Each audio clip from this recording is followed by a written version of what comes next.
J'ai vu d'autres qui aiment bien me dire, tu as vu comment est-ce que notre pays évolue? Ah, Ketchup Cortez. Ah, celle-là. Ketchup Cortez. Ah non, Ketchup. Ketchup Cortez. Celle-là, elle va nous tuer. Elle a dansé. Bena, papa Polo. Je dis, mais qu'est-ce qui a pris la maman là? Elle appelle le monde entier. Elle dit que Paul Biya vient de faire le don de la plus belle autoroute du monde au Cameroun. Comme moi, hein. Donc les gens qui n'ont jamais vu une autoroute, ils se mettent à danser. Les étrangers viendront voir. Quand ils vont arriver à l'aéroport, notre nouvelle autoroute, vous n'avez pas honte. Mais apprenez à voyager. Je ne comprends pas pourquoi est-ce que certains détestent ceux qui montent dans l'avion. Montez dans l'avion et allez ailleurs. Moi, je vous ai dit que même au Niger, quand vous quittez l'aéroport, vous voyez l'autoroute à 6 voies. Vous dites, mais ce n'est pas possible. Ici, c'est quand même le pays qu'on dit que le dernier du monde. Comment de l'aéroport jusqu'au centre-ville, vous voyez les autoroutes. Mais le Cameroun est en train de lancer pour une portion de machin que ce n'est même pas 11 km. L'autoroute la plus courte du monde. Et c'est les blocs Cameroun. 10 km et 800. Voilà exactement sa longueur. Et on danse. Alors que les joueurs qui viennent, ils viennent des pays comme la Côte d'Ivoire, comme le Maroc, comme l'Égypte, et d'autres qui voient des autoroutes, qui ont des autoroutes. Mais vous êtes en train de danser devant le monde entier pour une autoroute de 10 km 800. Tout est ministre. Et elle dit que c'est un don du chef de l'État. Donc Paul Biya donne déjà les routes cadeaux. L'argent du contribuable camerounais est devenu l'argent de Paul Biya. Et ce qui est très grave, c'est que cette autoroute devrait faire que, à peine on annonce ça, qu'on mette déjà des gens en prison. Parce que jamais au monde, on a eu une autoroute de 10 km 800, prenons même 11, se construire en 10 ans. L'autoroute Yaoundé-Nsimalen, c'est 10 ans pour 10 km 800. Et quel est le prix? En 2013, on nous a dit que cette autoroute devait justement coûter 87 milliards. On dit OK, 87 milliards. Hein? Et on nous a dit que les 87 milliards, c'était pour 23 km 100. Je dis bien 23 km 100. Maintenant, on nous parle de 10 km 800. Et ils nous ont dit que 87 milliards. On a dit OK. En 2017, on dit mais où est l'autoroute qui devait durer seulement, qui devait être livrée après 3 ans? Qu'est-ce que le gouvernement a dit? Le gouvernement nous a expliqué que non! En réalité, c'est qu'on a fait les mauvais calculs. On trouve que après les calculs là, normalement, ça fait 154 milliards. Hein? C'est sur le site du premier ministère. Ils ont dit que c'est 154 milliards en 2017.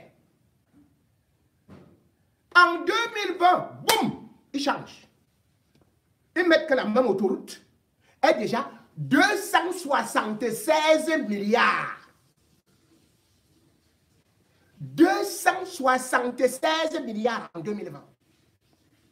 Et en 2021, donc, en 2022, il vous annonce l'ouverture, pas de l'autoroute de 23 km 100, mais de l'autoroute de 10 km 800. Et les Camerounais dansent.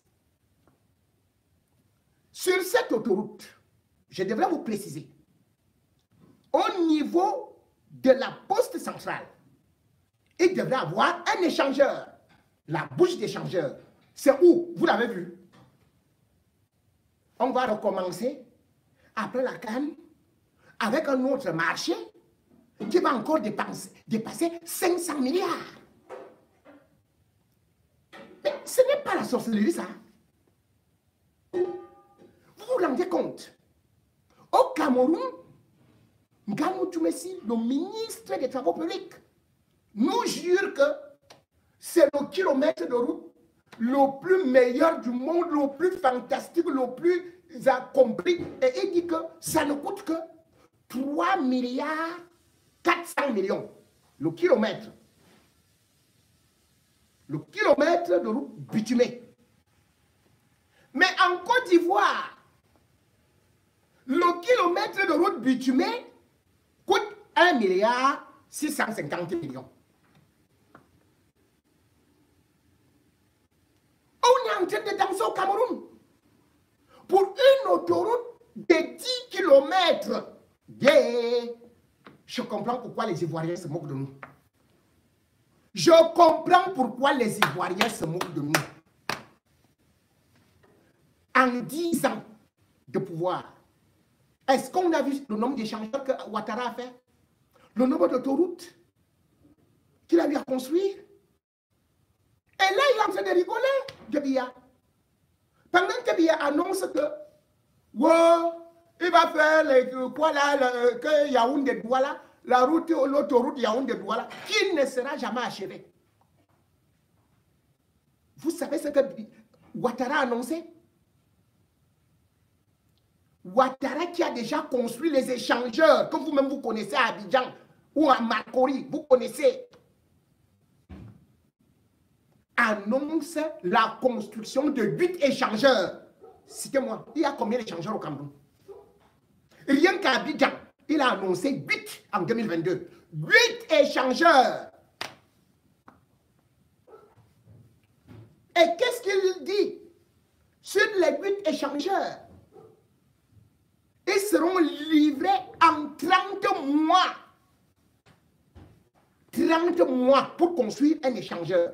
Et ce n'est pas n'importe quoi. Hein. Je vous prends par exemple l'échangeur de la coopération ivoiro-japonaise. Vous connaissez combien ça coûte? 25 milliards. 25 milliards. Et vous savez ce que c'est? La hauteur de cet échangeur, c'est 17 mètres. La longueur du pont, c'est près de 900 mètres. Excusez-moi. Et puis, la largeur, c'est 10 mètres.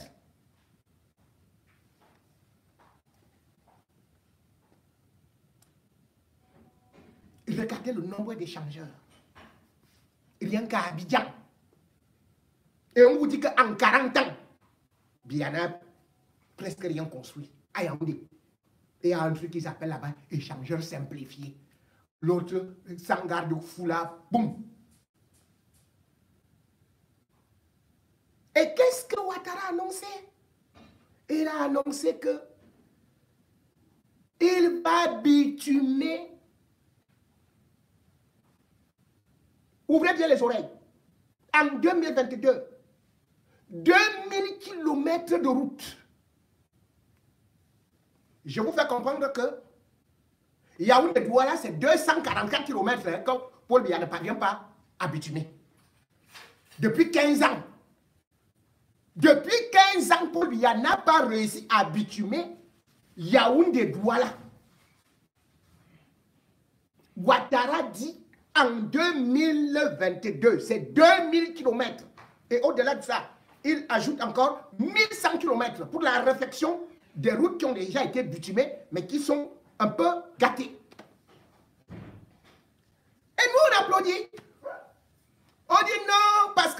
pays est le plus beau et tout et tout. Et les mêmes gens qui sont là ne se posent même pas de questions que non seulement ils ne parviennent pas à construire, ils détruisent. Et ils disent qu'ils vont épater les gens pendant la CAN. Vous allez épater les gens avec seulement les stades. Mais les gens doivent passer par les routes. Vous croyez que les gens là ne vont pas voir les routes? C'est maintenant que le préfet à Douala dit que non. Pour la CAN, il sort un décret là que maintenant les gros porteurs seront interdits d'accès à Douala de 12h à 22h les jours des matchs. Pourquoi? Parce qu'ils n'ont pas de route. Regardez la pénétrante Est. La pénétrante Est, le gouvernement camerounais a mis dedans 46 milliards. Je vous ai dit que les échangeurs, les routes en Côte d'Ivoire, c'est 25 milliards. La pénétrante, une bretelle. L'État du Cameroun, 46 milliards et ils ne finissent pas. Ils disent que maintenant, non, vous n'allez pas, vous allez bloquer, on va bloquer les gros porteurs et tout ça. Mais les gens seront bloqués dans des bouchons. Parce que quand on veut développer un pays, on ne va pas parler comme Ketchup Koukès dit que, oh, voilà alors notre autoroute interdit de s'arrêter. Vous avez vu que l'autoroute, on ne s'arrête pas. Si on a une panne, on fait comment? Mais il y a toujours des bandes où on doit s'arrêter. Ils n'ont même pas prévu ça. Ils disent que les gens vont aller au stade, donc ils vont régler la... Mais mon ami, mes amis, quel est ce pays où on ne réfléchit pas que à Douala, par exemple, il y a plus de motos que de taxis. Donc ce ne sera même pas une affaire de porteur. Pour aller au stade de Japoma, vous devez faire combien d'heures? 2 heures. Je prends en moyenne. Pour rentrer 3 heures. Pour un match de 90 minutes. Et maintenant, la plupart des gens qui doivent aller là-bas iront en moto. Parce qu'il n'y a qu'une seule voie. Aucun stade normal au monde n'a qu'une seule voie. Aucun stade. Et il y a toujours plusieurs voies, des contournements et de ceci. Et au-delà de ça, il y a la voie cycliste. Donc les gens qui peuvent avoir voilà, pour le vélo, pour pédaler, pour aller vite. Il y a la voie piétonne. Mais à Douala, depuis 40 ans, il n'y a qu'une voie piétonne. Qu'est-ce qu'ils vont faire là, devant le monde entier? Ils n'ont pas honte. Ils présentent les stades. Mais les stades sont beaux. Je ne peux pas en contredire. Même comme c'est trop cher, vous le savez très bien. C'est les stades les plus chers du monde, puisque ce n'était pas des stades. C'était prévu des complexes sportifs. Vous avez volé. Il n'y a plus, vous avez volé, détourné les hôtels qui étaient dedans, les piscines qui étaient dedans, les salles de musées qui étaient dedans, et tout le reste, les supermarchés, tout a disparu. Mais vous partez planter quelque chose à la périphérie de Douala, et ils n'ont pas tiré les leçons du CHAN 2021, qui justement allait à partir du 16 janvier. Ils avaient sorti le même machin, les faux communiqués. Mais ils ont constaté que Douala était bloqué. Et c'est ce qui va se passer. Puisque les activités économiques seront ralenties, ils disent que les gros porteurs ne vont pas passer. Mais le Cameroun, finalement, va tout perdre avec cette canne. Parce que si vous bloquez ces gros porteurs, il faut le savoir, que c'est eux qui ravitaillent. Par exemple, Douala, Bangui, Douala Tchad, Douala N'Djamena. Donc, ces camions-là portent des marchandises. Vous allez les bloquer. Et cette marchandise, selon la douane, ça rapporte au Cameroun 850 milliards de douane. Parce que la canne arrive, vous allez donc dire que non, on ne fait plus ceci, on va faire cela et tout ça. Mais, premier quoi? Et ça, là, ne va pas résoudre des problèmes de bouchons. Puisque sans les inviter au Cameroun, prenez seulement Yaoundé Douala. À l'époque, c'était 4 heures pour les 244 km. Maintenant, ça fait 7 km. Et à l'intérieur de Douala, lorsque vous êtes là, regardez les bouchons qu'il y a. Nous sommes en période scolaire. Le travail va continuer. Les bennes, franchement, peut-être la seule chance que le Cameroun a, c'est le virus BIA 1. 6 novembre, 40 ans de pouvoir, deuxième monarque. Ce n'est que ce virus qui va ralentir que les étrangers ne viennent pas nombreux. Mais si les étrangers viennent, ils vont faire comment? Et imaginez les étrangers qui ne connaissent pas le Cameroun. Ils entendent que le stade est à 15 km. N'est-ce pas que les voilà qui vont rester là tranquilles? Le jour du match arrive. Ils prennent le taxi parce qu'ils savent que 15 km, normalement, c'est 20-25 minutes. Papa, 4 heures de temps. Dans les bouchons. 4 heures. Voilà alors la canne qu'ils ont organisée. Et dans cette canne, il faut que tout le monde dise que non, c'est très bon, c'est très joli, vendons la belle image du Cameroun. Oui, nous allons vendre l'image du Cameroun en fermant les yeux aux autres. Non. Nous allons vendre l'image du Cameroun en évitant les problèmes que nous avons déjà, que nous ne parvenons pas à résoudre lorsque nous sommes entre nous. Non. Nous allons vendre l'image du Cameroun par le mensonge, par le chauvinisme exacerbant. Non.